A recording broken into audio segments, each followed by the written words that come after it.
light the beacons, sound the trumpets, throw your patio furniture into the swimming pool, because Andrew Lloyd Webber is writing a new musical. Oh my god, hey, welcome back to my theatre-themed YouTube channel. My name is Mickey Jo. I am a professional theatre critic and pundit and content creator here on social media. You can find me all across the internet, and I am perhaps best known to many of you enduringly for my extended coverage of one particular show. That was Andrew Lloyd Webber's Cinderella, which transferred to Broadway and subsequently became Bad Cinderella. The show was among the first to reopen the West End during the COVID-19 pandemic, which went some of the way towards its struggles, though, and I'm not going to rehash this because I've spoken about it at length in previous videos, it had other problems. Evidenced when the show opened on Broadway some decent time after COVID-19 and had an even more short-lived run than it had had in the West End, but I'm not here to bring all that up today.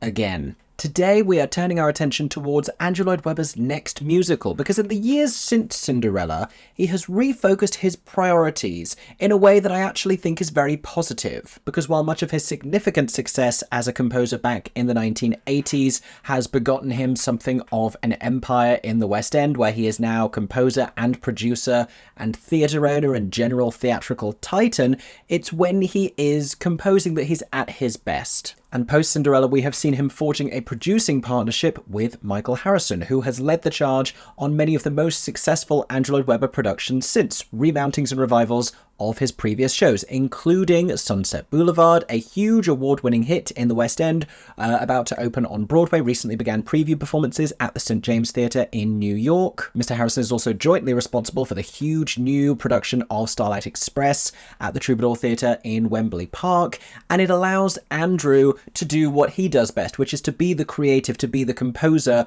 without having to worry about all of the producing side of things. And if the work that has been produced by this partnership can be any indication, it's been a very positive change, which is why I'm now newly intrigued and maybe even cautiously optimistic about Andrew's next show. He is writing another musical, and we are beginning to get the first few details about it. He gave an interview to The Times where he also spoke about a few other projects, and I'm going to mention those in this video as well. But critically, he told us the littlest bit about his next show. So we are going to take that and we are going to speculate wildly and see if we can go some of the way towards answering the question, what is Andrew Lloyd Webber's next musical going to be? That is the focus for today's video. If you have any thoughts and feelings, let me know in the comments section down below. And if you want to stay up to date with all of the West End and Broadway news, make sure you are following me on social media. You can hit subscribe and turn on the notifications right below this video. You can also find me on other social media platforms. I am on Instagram, I am on TikTok, I am on the app formerly known as Twitter, I am on LinkedIn for business inquiries, and I am available on podcast platforms. Honestly, I'm everywhere. I'm inescapable. I am the Andrew Lloyd Webber of theatrical social media. Close every door and another one opens. But I have said enough. Let's take a look at this interview and see what we can find out about his next show. So the way that they've framed this, and it's not what I would have led with, I would have led exactly as I'm doing with this video. What is Andrew Lloyd Webber's next musical going to be about? Jonathan Dean, who wrote this, or whoever's edited it at least, has framed this with Andrew Lloyd Webber Let's Rip on modern musicals, West End prices, and Cats. And it's worth saying, we are now approaching 2025. The Cats film was in, what, 2020 or late 2019 when that was released in cinemas? I think it's time to let it go. But there is more to say. So at 76, the theatre giant is putting a difficult couple of years behind him and fired up about creating his first new musical since Cinderella. Jonathan Dean talks about meeting the composer in his elegant Edwardian offices on the top floor, and he points out that immediately he's very excited to play him Hydrogen, the new song from the soon-to-be-released recording of Starlight Express. Apparently he lip-synced along to Hydrogen as they tumbled into a passionate scattergun rush of chat and opinion from the composer, impresario, philanthropist, presenter, campaigner. And what I would not give to see Andrew Lloyd Webber lip-syncing to Hydrogen. He has TikTok. They have him on TikTok now. Where is that content? Honestly, that's exactly what we need. I don't care what he thinks of peanut butter sandwiches. Give me that. Now, we get a little bit political here, and he does seem to be largely separate to any specific party these days, despite any previous political affiliations. He talks about the arts cuts made by the previous Tory government. He calls them absolutely idiotic. And he points out that artists like Adele have brought an extraordinary amount of cash to the exchequer, but his principal passion here, as it has long been, is music in secondary schools, and he has a trust, the Music in Secondary Schools Trust. He provides 29 secondaries with free instruments and tuition, and points out that it's not expensive to do so. He says, people just don't realise the value of the arts. I'm not saying we turn every child in Britain into a musician, but music empowers a child to do well in other areas. That I can say is true. There's been a lot of study and evidence around the connection between music and mathematics. At its most fundamental, it also helps you develop listening skills and independence and fosters creativity, and it encourages you to work in an ensemble in a receptive and open way. He goes on to say, I really believe that for every penny spent on music in schools, you will save it in policing costs related to knife crime, drugs, and behavioural issues. That's not where I would have taken that. But, you know, I'm prepared to see evidence from studies. He says he looked at the recent riots and I bet none of those schools had any kind of music anymore. Perhaps there's truth to that. I wasn't expecting that to be the direction we took this in, but sure. Now, he met the Chancellor Rachel Reeves this month, and when asked if he was optimistic about the new government's support of the arts in general, he said so long as they don't blow it by getting rid of every single creative because of tax. And he hopes to find an ally in Keir Starmer, who spoke in his conference speech last week about how flute lessons at the Guildhall School of Music at weekends gave him opportunities. Now, I mentioned the professional challenges that Lloyd Webber endured with Cinderella, but there were also personal challenges, because around the same time that the Broadway production was opening, he tragically lost his son to cancer, for which, of course, I express extraordinary sympathy. And you can only imagine that that kind of loss, especially as a parent, which is this hugely unnatural and unexpected thing, will really have the possibility to change the trajectory of someone's life and their mindset. And he expresses a little bit of that here as well. He says his own life turned around and he felt as though he was doing so much that frankly wasn't him. For instance, his fight to keep theatres afloat during the pandemic. And so he says, I decided not to be involved with the business side, I'm just going to be a creator again. And this is what I alluded to at the beginning with his partnership with Michael Harrison. That seems to be extraordinarily positive. He continues, I firmly believe that all theatre needs is a great big warehouse with flexible seating and an ability to fly, but you get stuck in your ways, so I needed a new team. And I don't disagree with that sentiment, and certainly I think there's a lot more positivity to come from Lloyd Webber the creative, Lloyd Webber the visionary, Lloyd Webber the musician, the composer, rather than the businessman, the producer. Jonathan Dean goes on to write, he's talking about his collaboration with the director Jamie Lloyd on Sunset Boulevard last year and the producer Michael Harrison on Starlight Express. In fact, he's talking really largely about his collaboration with Michael Harrison as a producer overall, but also with Jamie Lloyd. Now, I promise we are going to get to the new musical, but this is where he starts to drop information about other projects, because this has been rumoured, but this is the first we've heard of it talked about with any kind of confirmation. He talks of an immersive production of Phantom of the Opera due off-Broadway next year. He says that friends like J.J. Abrams and Lin-Manuel Miranda, imagine that dinner party, if you will, just for a moment, share his excitement for the future of musical theatre, though not necessarily specifically for that production. So this has been rumoured on places like TikTok, and people have talked about, I think there's a specific address that has been zoned or whatever needs to happen to a building for it to be allocated, leased. Perhaps. I'm not Mickey J Properties, I really don't know. But there's a specific location linked to this theoretical production of Phantom of the Opera. In fact, I have heard talk of two different immersive Phantom of the Operas, one of them being linked to the musical and being linked to Lloyd Webber, and the other potentially being a Punch Drunk project. Punch Drunk, of course, best known in New York for Sleep No More, but who have developed various other immersive shows. And the Phantom of the Opera, of course, before it was a well-known musical, was also a novel by Gaston Leroux, so possibly there's a version simply based on that. But this one, they are talking about being off-Broadway and based on Lloyd Webber's musical. I am so intrigued as to how this would begin to work, because the setting of the Phantom of the Opera is Paris Opera House, right? It's the Palais Garnier, and it's falling chandeliers, and it's big set pieces, and it's underwater caverns and catacombs. I don't understand how you conjure this particular world off-Broadway. I'm not going to spend too much more time exploring this because we really don't know much yet. But is it a case of, like, how much of the music and how much of the plot are they really going to use in it? I'm fascinated and confused, but, you know, it's creative, and I'm willing to give it a shot, because Cats, who thought that Cats was going to work? Cats the Jellicle Ball, the recent off-Broadway production that reconceived the whole thing to be this ballroom, queer culture, humanoid version of the show. Who thought that was going to be a good idea? And yet, It really, really worked. Now, he talks about that next. And in the same week that I saw it off-Broadway, he and Michael Harrison both made the trip to go and see the show. Now, he says here, "I'm totally re-energized at 76.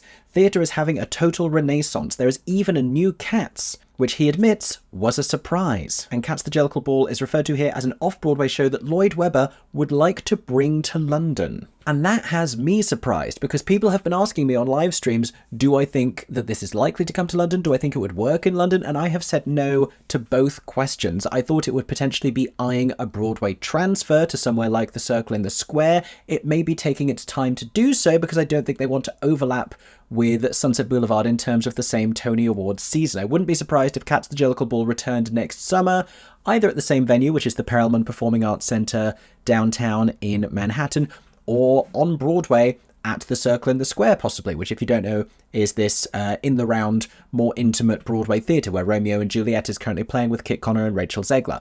But I don't think they want to get in the way of their own Tony's campaign with Sunset Boulevard. That is the focus right now. They delayed Sunset Boulevard in part because of Cabaret and ATG producing both and not wanting to step on their own toes there, so they're going to hold off on the Cats for now. But London, that really surprised me, because London has had a major West End revival of Cats since the original long-running production. Cats has toured. I think Cats is better known in London and better understood here than it ever really was on Broadway. And what's less well understood here, I think, is ballroom culture. It's very inherently New York. That being said, I'm British. I went to go see it. I understood it, and I really loved it. And I've spoken to a lot of other British-based people and British people who similarly saw the show, understood the show, and loved the show, and thought it was the best version of Cats they ever saw, and said it's the only version of Cats there now needs to be. So maybe I'm underselling the British public, and they would like Cats the Jellicle Ball. I don't think commercial West End would be the answer, but if they can find somewhere fun and edgy to do it, I'm all for it. I just really didn't think that was gonna happen. Anyway, he once again tells the story of how he was so depressed by the Cats film and how terrible it was that he went on to adopt a dog named Mojito. I didn't realise that that was suggested by his good friend Glenn Close, who meanwhile is just still desperately trying to get a film adaptation of Sunset Boulevard starring her maid, which incidentally takes us into the conversation of Lloyd Webber's next musical. Now, I'm going to jump ahead in this article a little bit to where this is talked about. Jonathan Dean writes, he is scoring a new musical based on a film that he hopes to open in 2026, which presumably means it's being workshopped very soon. If you don't know, workshopping is something usually private that happens in a show's development before it opens on a major stage. And this being a new Lloyd Webber musical, we could see this opening cold in the West End. That is not a privilege afforded to many producers or many composers. Most things try out off West End or regionally first, or transfer in from New York. It's not often that we get entirely new shows just appearing in a West End theatre. The last one that I think did that may have been Opening Night, which, needless to say, did not go great. And truthfully, in terms of new musicals, I have to be honest and say that Lloyd Webber has not had an extraordinary amount of success with his own shows opening cold, really, in the past 20, 30 years. In terms of what is technically a hit and technically a flop, various revivals and remountings of his work have done well. New productions of Joseph and Sunset Boulevard, and the return of Cats, and all sorts of regional productions of shows like Evita and Jesus Christ Superstar, and lots of successful tours. But in terms of the new stuff that he has created, other than, you know, where he's adapted shows like The Wizard of Oz, something entirely new, I'm thinking like Stephen Ward, I'm thinking Love Never Dies, I'm thinking Cinderella. It has not been a string of successes. And you begin to wonder, just because Andrew Lloyd Webber has access to a whole slew of West End theatres, he owns several theatres under LW Theatres, including Theatre Royal Drury Lane and the Cambridge and the Adelphi and various more, does that mean that is still the best path? If you have all of these other shows achieving success by growing their audience somewhere else first, something like an Operation Mincemeat, even just for one day going to the Old Vic before then coming into the Shaftesbury next year, is that something that they should be considering? Is that a change we're going to see with Michael Harrison's input? I don't know, but let's see what else we know about this show. So all that he can say for now is that Chris Terrio, who wrote the Oscar-winning film Argo, as well as the controversial Justice League film, let me point out, about the storming of the US Embassy in Iran, is co-creating, and that it is set in Vienna in 1900. Now, Lloyd Webber has only ever been a composer. I believe you know, anecdotally, he's become more and more of a dominant creative force in terms of how the collaborative process works, but he is a composer. He is not a book writer, he is not a lyricist, and if you're working with a screenwriter, you would assume that they're going to write the book. This is the same thing that happened with Cinderella. Emerald Fennell, principally known as a screenwriter, wrote the book for Cinderella before privately severing all ties with the show. So presumably there is a lyricist also working, unless Chris Terrio is also writing the lyrics, but he is a screenwriter, presumably writing the book for this show they're co-creating, set in Vienna in 1900. Now, the first time I read this as the 1900s, but no, specifically the year 1900. That really limits the films that this could be based on. And he goes on to say, it will have moments nobody has seen done on a stage before. So this is a brand new collaborator for him. This is something with a certain amount of source material. These are both encouraging factors, I suppose. But what on earth is this?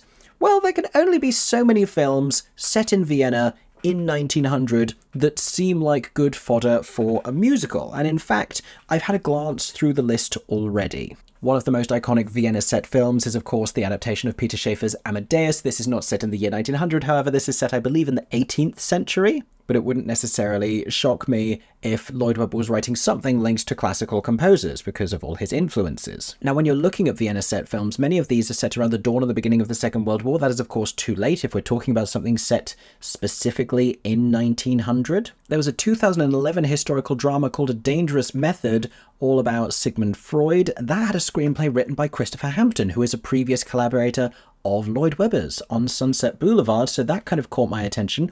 That is set partially in Vienna, across a period from 1902 to the eve of the First World War, so that doesn't really align with what he was saying there, but the Christopher Hampton connection makes it seem a little bit suspicious. It's also possible he just got the year a little bit wrong and we could be steering ourselves completely astray. At this point, if anyone has any good suggestions, comment them down below. I'm determined that we can figure out what this film is before it's publicly announced. There are only so many films, people. This is one I had been eyeing, which was a 1934 biographical film directed by Alfred Hitchcock called Waltzes from Vienna that follows Strauss. I believe it's a semi-fictionalized account of some of Strauss's creative life. Again, this seemed like potentially good fodder for a Lloyd Webber musical, but from what I can tell, I think this also, based on when Strauss was alive, would be set a little bit too early. That's a film set in 1914. That's a film called 1914. The Angel with the Trumpet. What is this? Oh, Captain America Civil War.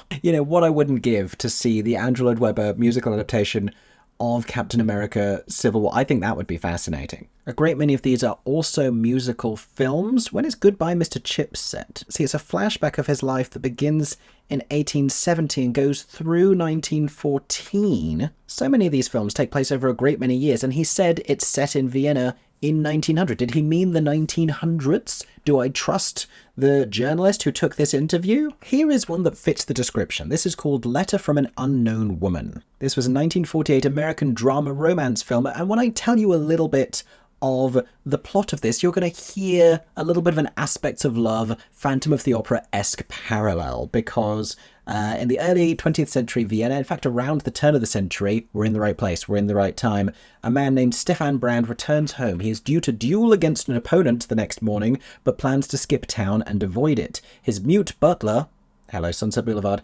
hands him a letter addressed to him by a woman who claims that she may be dead by the time he receives it, which Stefan begins reading. You know, I'm intrigued. That's very compelling. I shan't tell you the entire plot, but we flash back to many years earlier when he was a musician and she was inappropriately young, and you begin to hear the possibilities of a Lloyd Webber adaptation, do you not? That right now I think may be the strongest contender for the basis of his next show, but if anyone else has any other good ideas, let us know in the comments. In terms of the theatres where we could see that playing, 2026 is still a little bit of time away. Possibly the Adelphi will be free by then, but it's a very popular space. But LW theatres don't have that many different theatres to play with. The Gillian Lynn is a possibility. I assume Matilda will continue to be running successfully at the Cambridge. Theatre Royal Drury Lane is spoken for throughout 2025, with Disney's Hercules set to open there next summer. You would assume that would stick around for a little while, but also not a friendly space to open a brand new show in because it's huge, it's vast, and the audience you would need to get in order to sustain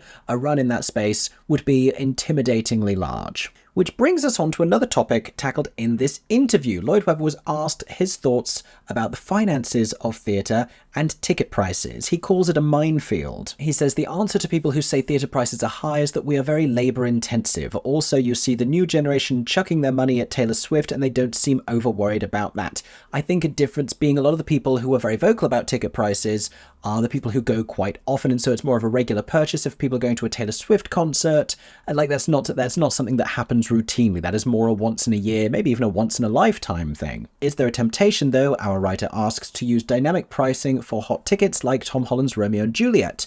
Lloyd Webber replies, I don't think theatres should be in the business of trying to push prices up. You need to break even, but I don't like making theatre inaccessible. I hate it. Dynamic pricing is racketeering, really. It's completely wrong. And in terms of those moments where we are seeing prices fluctuating and inflating suddenly and wildly based on demand, I can't help but agree. I disagree, however, with the next paragraph, where Jonathan Dean writes, does Lloyd Webber have a place, though, in the new West End where jukebox musicals recycling the old hits of everyone from Tina Turner to Michael Jackson via ABBA seem to have a stranglehold? Original work is what made Lloyd Webber. Will those days ever come back? And I don't think in 2024 we're seeing more jukebox musicals compared with the number that we've seen over the past 2 decades. I think from the year 2000 onwards, we have seen the dawn, the rise, and the height of the jukebox musical. Jersey Boys closed not too long ago in the West End. We've had The Drifters Girl through.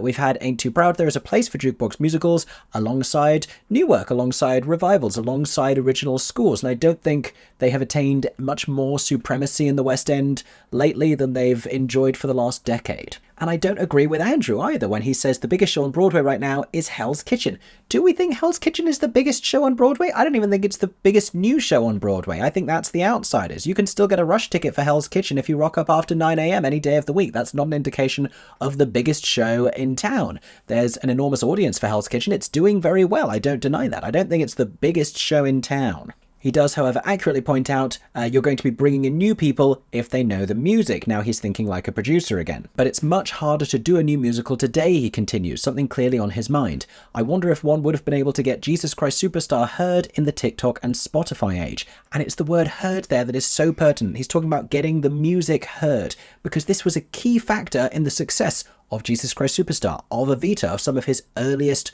work, is they were played on the radio. They had concept albums and they made it into mainstream consciousness. My parents are aware of the music from Evita and Jesus Christ Superstar, and I don't believe that they grew up listening to musical theatre, at least not deliberately. They heard it on the radio. That's not something that we get today. There is this strong separation from musical theatre music and mainstream regular music. Even when musical theatre stars with these brilliant trained vocalists go on TV talent shows, they're often told that their vocals are too musical theatre sounding. There is this needless segregation, and it's harming new musicals and new musical theatre composers. And where he feels that the TikTok and Spotify age is a challenge, sure enough, the time period we're in is more challenging, but TikTok and Spotify, I think, are actually very valuable tools to new musical theatre composers. Look at a score like Two Strangers Carry a Cake Across New York and having snippets of that going semi-viral on TikTok. Why Am I So Single? The reason a lot of people have heard the musical from that show, and Six as well, is because of Spotify and TikTok and social media streaming.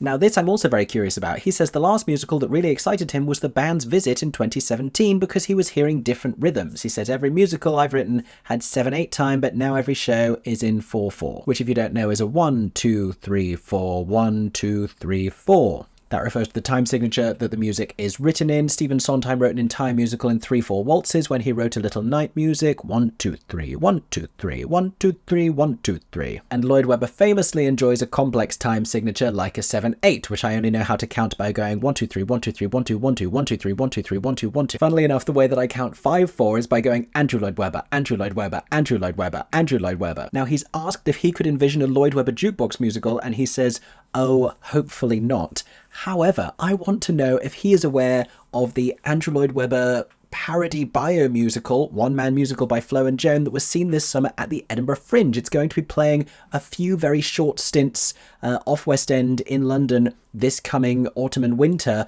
I am so desperate to know if he is aware of this or if anyone in his team are aware of this. It's quite good-natured, but also fairly incisive at the same time, and they don't use his name in the title, but they do use his name and many details about his life throughout the show. They don't use his music, but they emulate his style very cleverly. If that sounds like something you would enjoy, I loved it at the Edinburgh Fringe. Go and check it out. I think it's at the Soho Theatre in October and November. Finally, those of you who have been watching my videos since the Cinderella days, he talks a little bit about that. There's an acknowledgement that this is his first new musical since Cinderella and its short pandemic run. He admits that he was struggling to know what was best to do with the show because the government was completely inconsistent.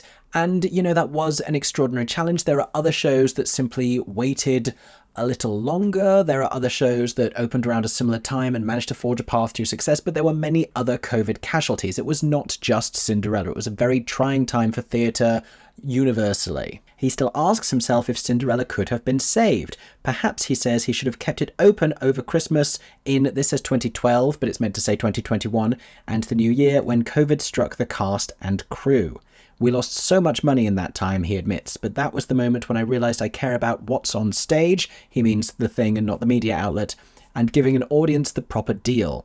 I thought, God, I need a new person beside me. I can't do everything. And now that he has that, perhaps finally we can dare to dream that we are about to experience an Andrew Lloyd Webber scored musical renaissance. Is he going to give us one of his most exciting shows since the 1980s, since Phantom and Evita and Joseph and Jesus Christ Superstar and Cats? Is this going to represent a return to form from him? I am so intrigued to find out. I am going to be sniffing around this new musical product as closely as I can. If anyone has any speculation you would like to share in the comment section down below, I am all ears. In terms of way too early predictions as to how this might fare, I've said what I said about the idea of it opening cold in the West End. I don't know what casting will necessarily look like. A lot of his most recent shows have been built around the talents of well-known actresses, whether that's Carrie Hope Fletcher, whether that's the Sunset Boulevard revival with Nicole Scherzinger, whether that was Sheridan Smith and the Joseph revival. It wouldn't be the worst idea in the world to do a new TV talent show for a new musical. That's not something we've really seen before. We've only seen it for revival productions and ongoing productions,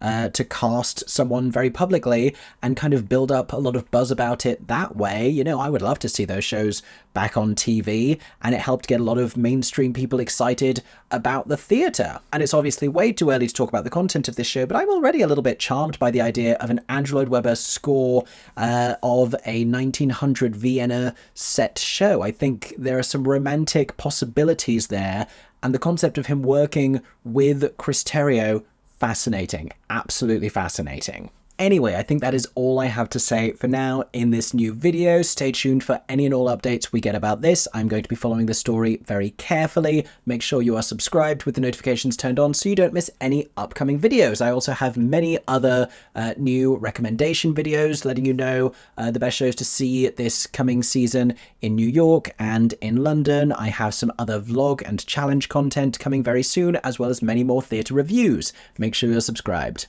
I hope that everyone is staying safe and that you have a stagey day. For 10 more seconds, I'm MickeyJoTheatre. Oh my god, hey. Thanks for watching, have a stagey day. Subscribe!